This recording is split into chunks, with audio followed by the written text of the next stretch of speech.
Hello again, everyone. This is the Arkansas Democrat-Gazette High School Football Podcast. I'm Jeremy Muck, the high school football reporter here at the Arkansas Democrat-Gazette, joined by Rex Nelson, senior editor here at the Democrat-Gazette. Rex, this past Friday night had a lot of great games around the state, but the storyline for me was upset city throughout the state. The one that really shocked me, Jeremy, was the fact that Little Rock Catholic went over to North Little Rock and won. They didn't just win, they won by 20 points, 41-21, the final there. You know, I had to have a little fun with you and ask if you're the new Sports Illustrated jinx. You focused in Friday's paper on the fact that North Little Rock finally back at full strength. That was our 6-column headline, but hats off to Catholic. They came to play, and it appears to me, you covered the game, that they pretty much dominated it from start to finish. They did, and North Little Rock did get Brandon Thomas back. Brandon Thomas had over 160 yards, a couple touchdowns for North Little Rock, but the story of the game to me was the Rockets. The Rockets came in ready to play. They've had some good victories this year. They beat Cabot earlier in the year, and going into North Little Rock, who has not lost a conference game since 2015, it's not easy to go into North Little Rock and win. And the Rockets did it on Friday night. And the one thing that really stood out to me about the Rockets was they scored a touchdown right before halftime.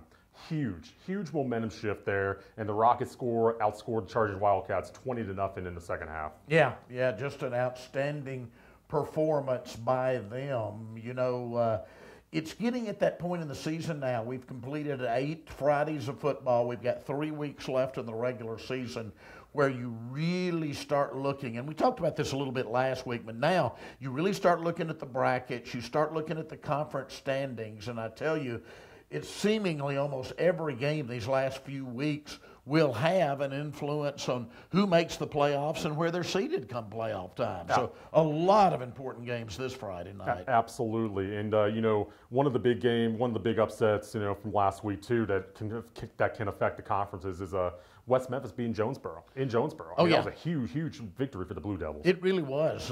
You know, I think most of us expected West Memphis to be quite good. They usually are going into the season. Frankly, they had been a bit of a disappointment, but going in there and beating Jonesboro was a huge victory for them.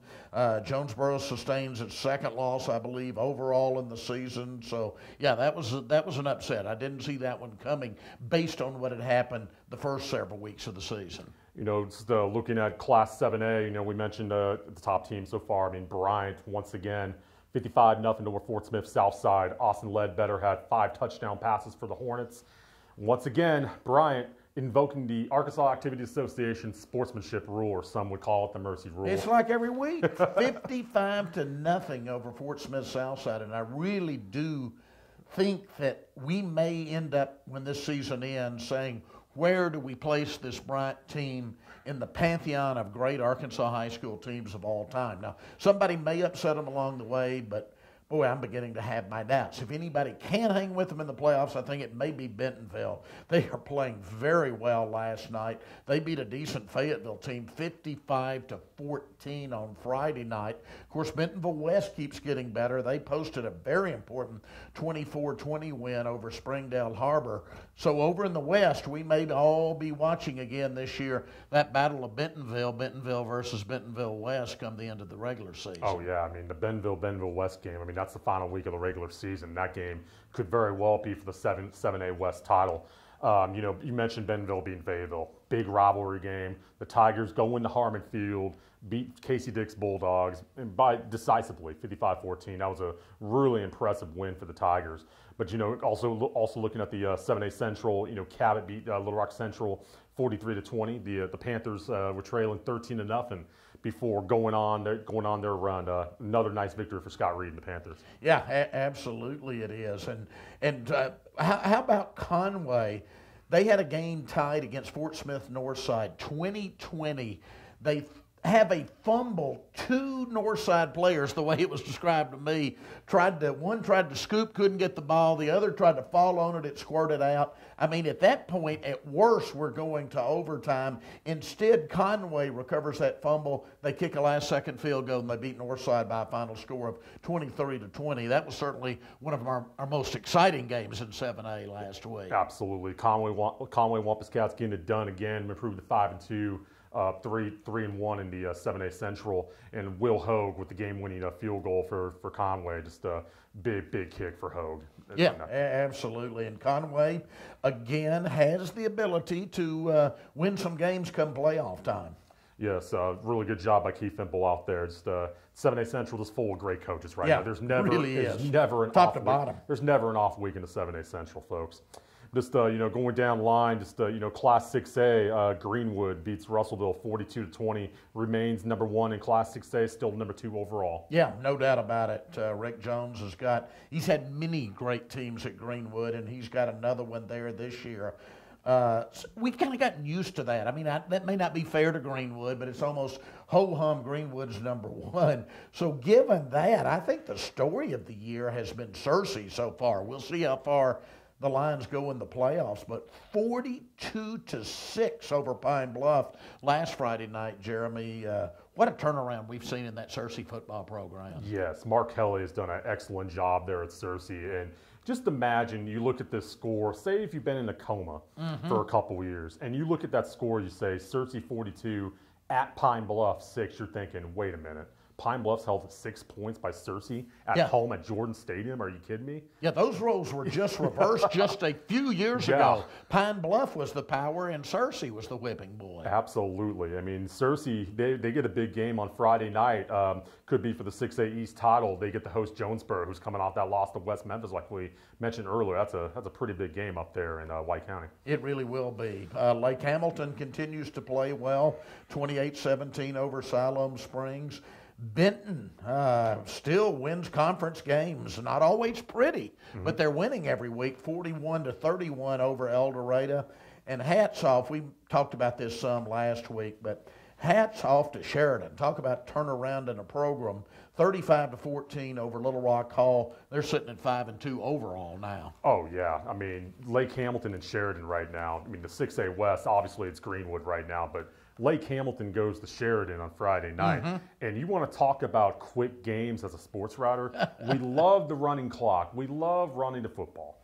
These two teams can run the football as well as anybody in the state right now. You got Lake Hamilton with Owen Miller, and then you got Sheridan with Peyton Edwards. Yeah. Those two teams, I mean, that could be a quick game. You might be out of Sheridan by 9 o'clock on Friday night. And I probably just jinxed that, maybe 9:15. We could say 9:15 at least. There you go. But that's gonna be a good one out there in Sheridan. I agree. Just other games in the 6A. Benton going down to El Dorado, coming back and beating El Dorado 41-31. The Benton Panthers once again. I mean, they are 4-0 in the 6A West, and they get a big one Friday night to get to host Greenwood. Yeah, that's going to be really interesting, just to see if they can hang around, if nothing else. I do think they'll hang around for at least 3 quarters. I'm certainly picking Greenwood, but Benton playing some pretty good football right now. Absolutely. Brad Harris has turned around that team after an 0-3 start. Of course, that 0-3 start, he playing some of the toughest teams in non-conference. That's true. It was a very tough non-conference schedule. It's going down to Class 5A. Our number 1 team in 5A, Little Rock Christian, getting it done. Go to War Memorial Stadium and beat Little Rock Parkview 56-28. Yeah, I think so many of us, and a lot can happen. So, it may not happen, but so many of us still just saying we want that Little Rock Christian Pulaski Academy rematch. Christian wins 56-28, as you mentioned, over Parkview. Meanwhile, Pulaski Academy 67-7 over BB. So they both had blowouts.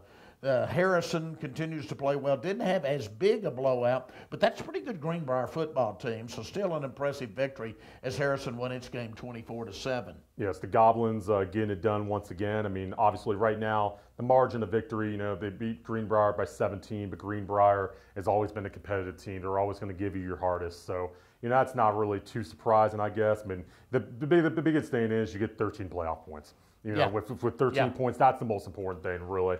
And then, going into 5A West as well, Valonia. Valonia rebounds from that 2-point loss to Harrison and goes up to Northwest Arkansas and demolishes Farmington 49-21. Yeah, and Farmington we had ranked earlier in the year, so that's quite impressive because that is not a bad Farmington team at all. Draven Smith had a couple touchdowns or had over 200 yards all in the first half for the Eagles. Just a great performance by Valonia up in Northwest Arkansas.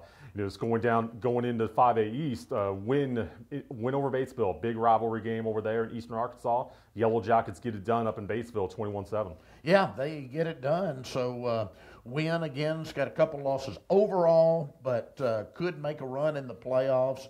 I continue to be impressed, though, because I did not see this coming up in Northeast Arkansas by Valley View, 27-6 over Blytheville last Friday night. Valley View Blazers are 7-0 right now. Undefeated. They're having a great season up there in Blazerville. It's a great story for the Blazers right now. Then in the 5A South, Magnolia beating Hot Springs 21-18. Hot Springs came into the game undefeated in 5A South, but Mark Keene and the Panthers get it done. Yeah, absolutely. So again, keep an eye again come playoff time, and let's see who maybe can spring an upset or two.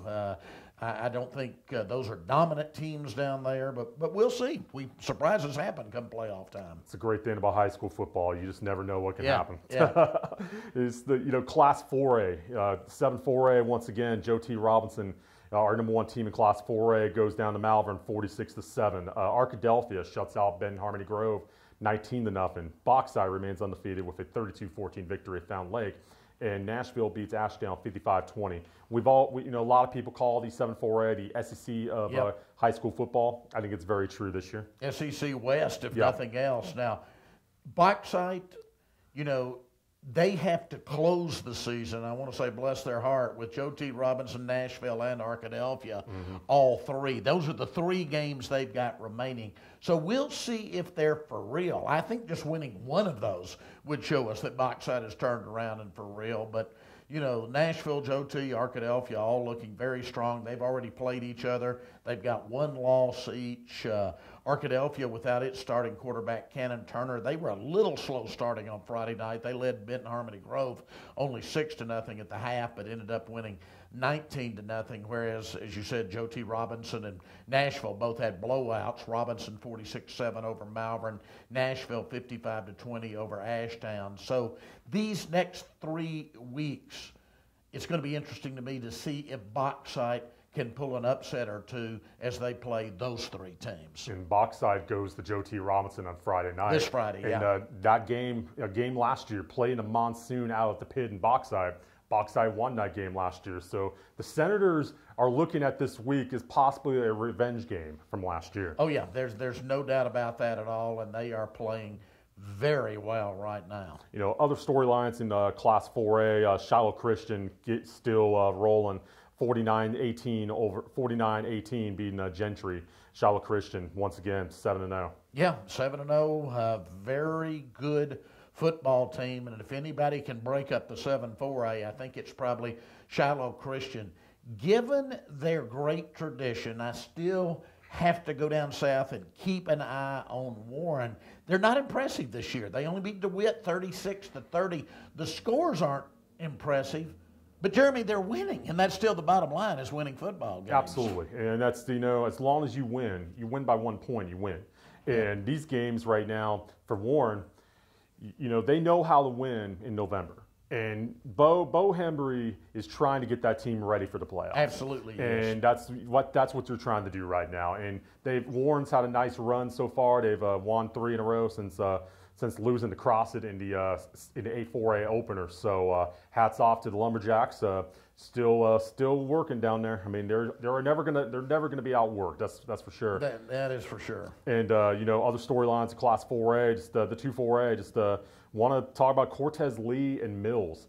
Mills 14-9 over Lone Oak. The Comets a year ago were winless, and it's a program that's been down. But Cortez Lee is getting the job done out at Dixon Road.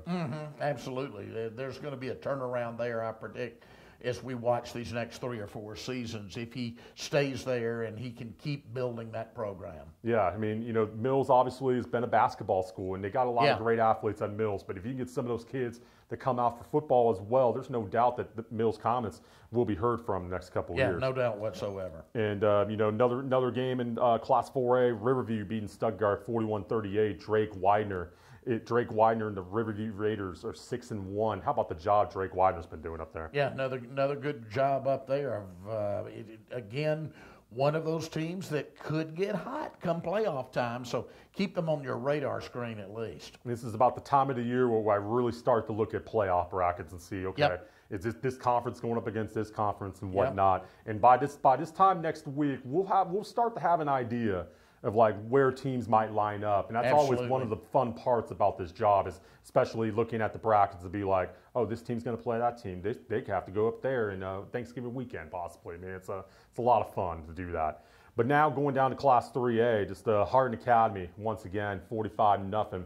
That's a proud program up there in Searcy, and it seems like the Wildcats, with great. Usually when the Wildcats are playing good football, they have great quarterback play. And Caden Sipe threw a couple more touchdown passes for Harding Academy on Friday night. Yeah, I mean, we honored a Harding Academy player this week at the Little Rock Touchdown Club. They're rolling right now. You know, it's really interesting. You've got Harding University and Searcy nationally ranked. Then you got Harding Academy and Searcy both playing well.